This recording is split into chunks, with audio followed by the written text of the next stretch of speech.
Bismillahirrahmanirrahim. Assalamualaikum warahmatullahi wabarakatuh. Ya, berjumpa lagi di percakapan pasca observasi. Perkenalkan, nama saya Ana Priantun, calon guru penggerak angkatan 8 dari SMK Negeri 2 Karawang. Pada pertemuan hari ini saya ditemani dengan Ibu Nita dan Ibu Neni. Ya, Assalamualaikum Bu Nita, Bu Neni. Ya, bagaimana kabarnya? Alhamdulillah baik ya. Baik. Iya. Di sebelah saya ada Bu Nita. Kemarin kita sudah melakukan kegiatan pra-observasi dan observasi ya. Jadi untuk hari ini kita akan melakukan kegiatan pasca observasi.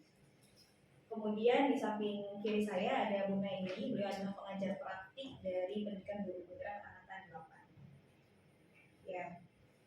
Kepada Bu Nita, nanti ada beberapa pertanyaan yang nanti akan saya tanyakan kepada Ibu terkait observasi yang kemarin sudah Ibu lakukan dengan tujuan untuk mengetahui atau mengevaluasi jalannya proses kegiatan observasi yang sudah kita lakukan kemarin dulu ya. Ya, untuk pertanyaan pertama, kira-kira bagaimana perasaan Ibu terkait dengan jalannya kegiatan observasi yang sudah berjalan kemarin? Perasaan saya sebetulnya awalnya sih nervous gitu ya, agak-agak gugup gitu, karena saya baru pertama kali melaksanakan strategi pengajaran dengan menggunakan strategi berdiferensiasi. Tapi setelah dilakukan, akhirnya ya saya menemukan keenjoyan untuk melaksanakan itu. Jadi ya bisa dilaksanakan. Berarti Ibu pertama mungkin merasa nervous ya, karena mungkin baru pertama kali menggunakan strategi pembelajaran berdiferensiasi. Iya. Kemudian untuk pertanyaan kedua, yaitu untuk area pengembangan dari kegiatan pembelajaran yang sudah Ibu lakukan kemarin itu seperti apa? Untuk area pengembangannya sendiri, saya mengembangkan di area pengetahuan dan keterampilan. Jadi pembelajaran saya waktu kemarin itu kan mengetik 10 jari buta ya. Jadi di situ saya memberikan pengetahuan dasar dulu mengenai apa itu mengetik 10 jari, bagaimana langkah-langkah mengetik 10 jari buta itu, lalu kemudian saya mempraktikkan langsung kegiatan mengetik 10 jari itu. Jadi untuk area pengembangan, Ibu mengembangkan area di dua area, yaitu pengetahuan dan keterampilan. Untuk pengetahuan itu terkait pengetahuan bagaimana cara mengetik 10 jari buta. Dan untuk keterampilannya, anak-anak langsung mempraktikkan bagaimana sih sebenarnya 10 jari buta tersebut ya Bu ya. Ya, itu untuk area pengembangan. Kemudian untuk pertanyaan selanjutnya yaitu langkah-langkah kegiatan pembelajaran yang sudah Ibu lakukan kemarin itu apa saja Ibu? Untuk langkah-langkah kegiatan pembelajaran. Ya, langkah-langkahnya sesuai dengan pilihan. Mulai dari pembukaan, otomatis itu, terus kemudian ada kegiatan intinya, lalu diakhiri dengan kegiatan penutup. Sebelum itu juga ada refleksi, ada ice breaking juga ya, ada ice breakingnya juga di awal. Ya, berarti untuk langkah kegiatan pembelajaran sesuai dengan RPP yang sudah dibuat kemarin ya Ibu ya, terkait dengan pembelajaran mengetik 10 jari buta. Ya, tadi terkait area pengembangan nih, sejauh mana kira-kira area pengembangan itu apakah sudah berhasil dilakukan atau mungkin masih belum berhasil Ibu terkait area pengembangan yang tadi sudah Ibu sampaikan di awal? Menurut saya sih sudah berhasil ya, karena saya menggunakan yang berdiferensiasi itu. Jadi saya mengelompokkan antara anak-anak yang sudah mahir dan masih di level basic gitu. Jadi saya dengan menggunakan strategi tersebut, maka saya bisa lebih dengan mengelompokkan itu, maka saya bisa memberikan pembelajaran sesuai dengan kemampuan anak. Jadi menurut saya sudah bisa dilakukan, sudah berhasil ya untuk area pengembangan ya. Yang tadi disampaikan bahwa di awal tadi anak-anak diberikan tes dulu ya untuk mengetahui kemampuan awal anak seperti itu, apakah anak itu level basic atau sudah mahir seperti itu. Apalagi ketika mengetik 10 jari itu memang kita tidak bisa menyamaratakan ya terkait kemampuan anak. Beda sih, beda. Ya.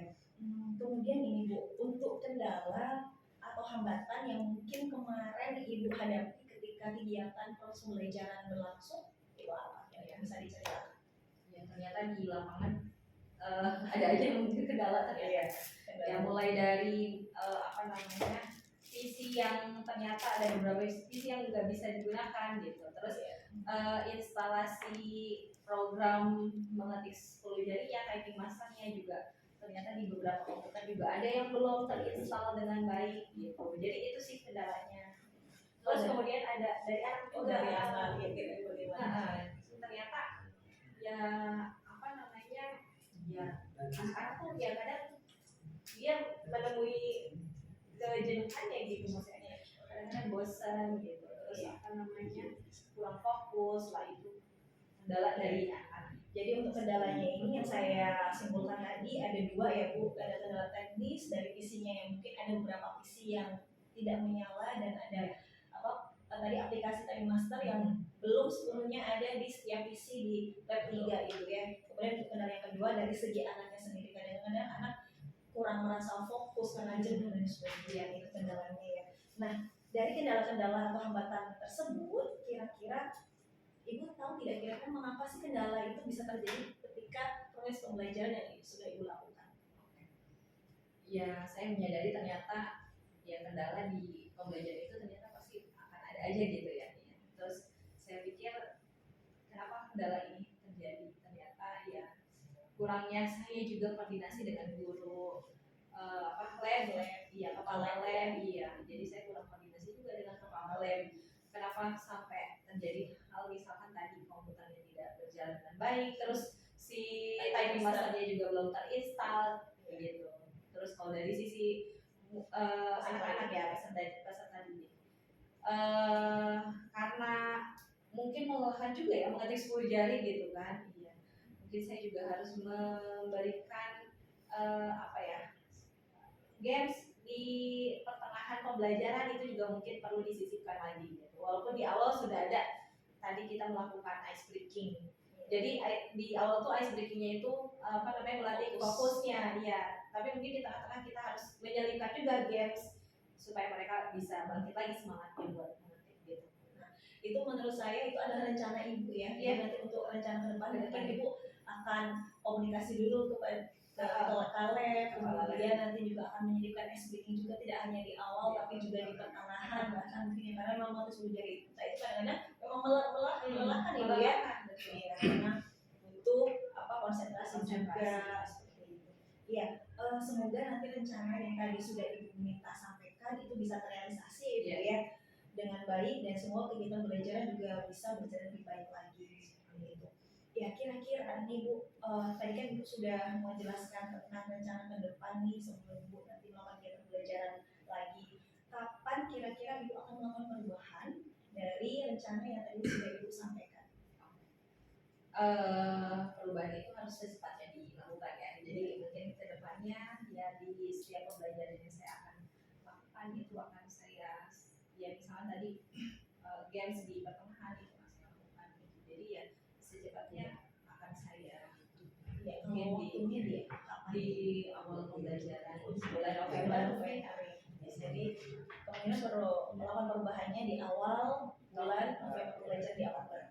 Ya. Bagus sekali, terima kasih Bu Nita ya Kak sudah mau membantu saya dalam kegiatan ini, dan alhamdulillah kemarin kita sudah menjalani serangkaian kegiatan ya dari pra, kemudian dari observasi, dan hari ini kita sudah melakukan kegiatan pasca observasi. Terima kasih Bu Nita.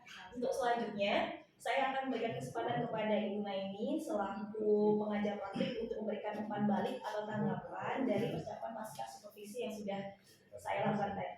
Nah, untuk pandangan dari saya semuanya sudah penyampaian tujuannya sudah, terus melakukan percakapan umpan balik antara Bu Anak dan Bu Nita sudah sangat baik. Alur ceritanya itu sudah berjalan. Terus juga percakapan perencanaan area pengembangan juga sudah ada. Ya, terima kasih kepada Ibu Naini yang telah memberikan tanggapannya terkait umpan balik dari pasca observasi. Ya, baik, akhirnya serangkaian kegiatan dari kegiatan supervisi akademik sudah berakhir atau sudah selesai.